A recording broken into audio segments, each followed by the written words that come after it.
Hi, this is a video response for veritasium's 4 revolutionary riddles. The first riddle, the mystery cylinder.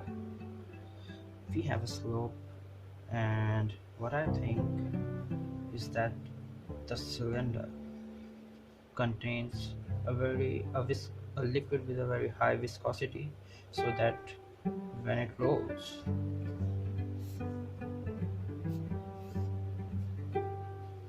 the liquid the liquid sticks to the cylinder in the inside, and then slowly it comes down and settles in the position before.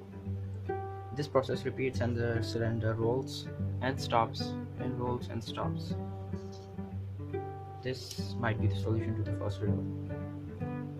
Moving on to the next riddle, the cycle problem. Well, we have the rear tire of the cycle and the pedal.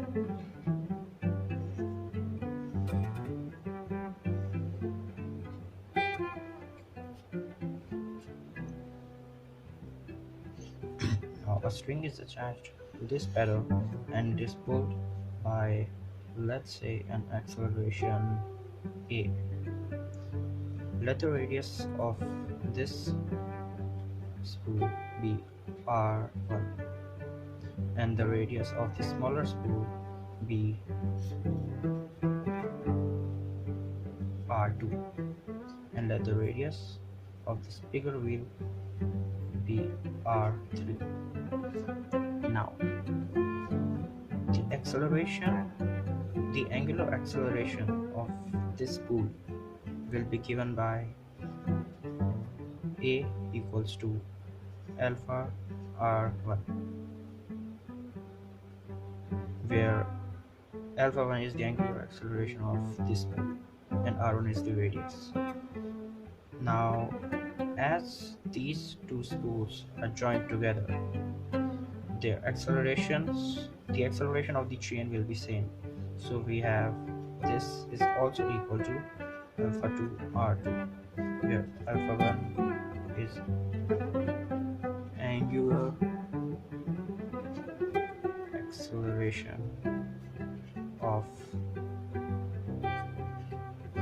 pedal and alpha 2 is angular acceleration of rear wheel.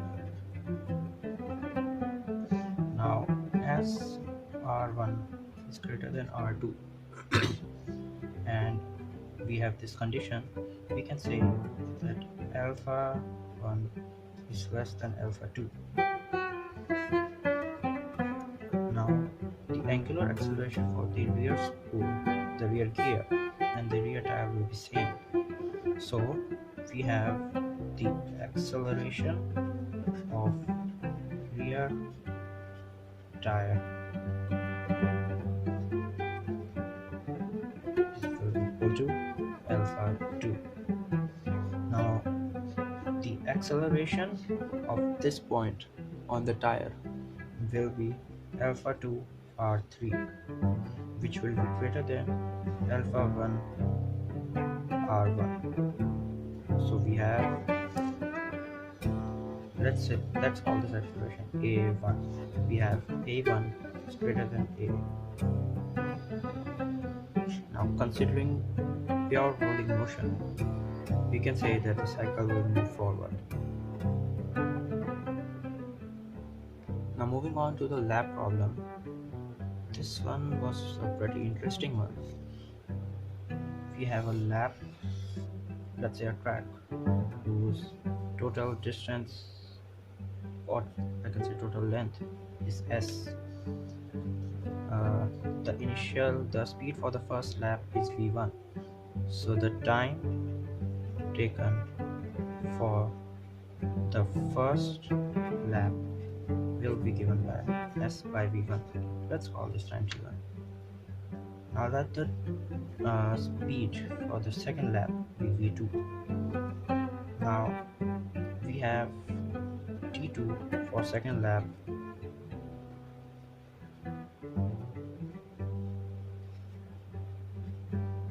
will be equal to S by v2. average speed is given by total distance upon total time, which gives us s plus s because there are two laps, and t1 plus t2. Putting the values of t1 and t2 from these equations, we have 2s by s by v1 plus s by v2 is equal to v average.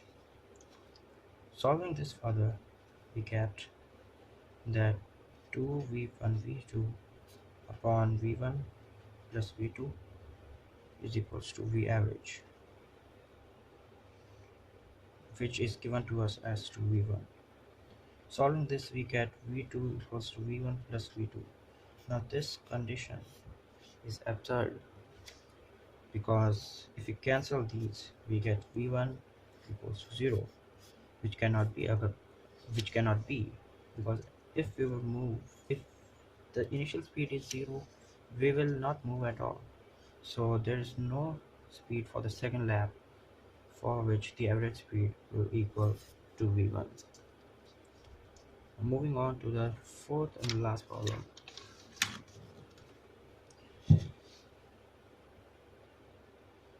We have the tracks.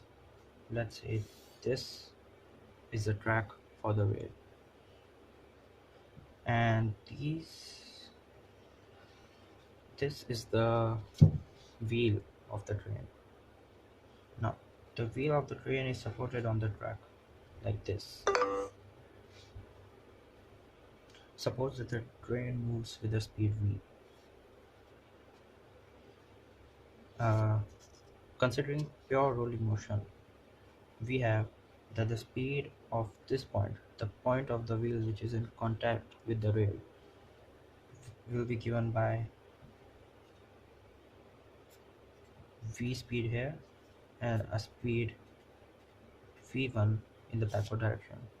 But as the point in contact with the rail has no net velocity, we have v1 equals to v.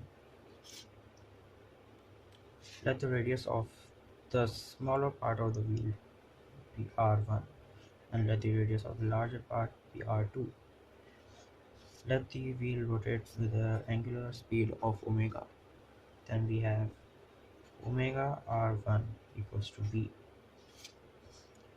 Now considering the speed of the point which is below the rail,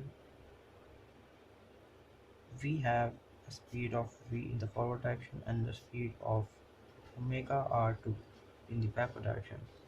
But as r2 is greater than r1, we have omega r2 is greater than omega r1, which gives us that omega r2 is greater than v. So that means that the net velocity of the bottommost point of the wheel below the spool that is in contact with the rail has a net velocity in the backward direction, which will be given by omega r2 minus v. Thank you.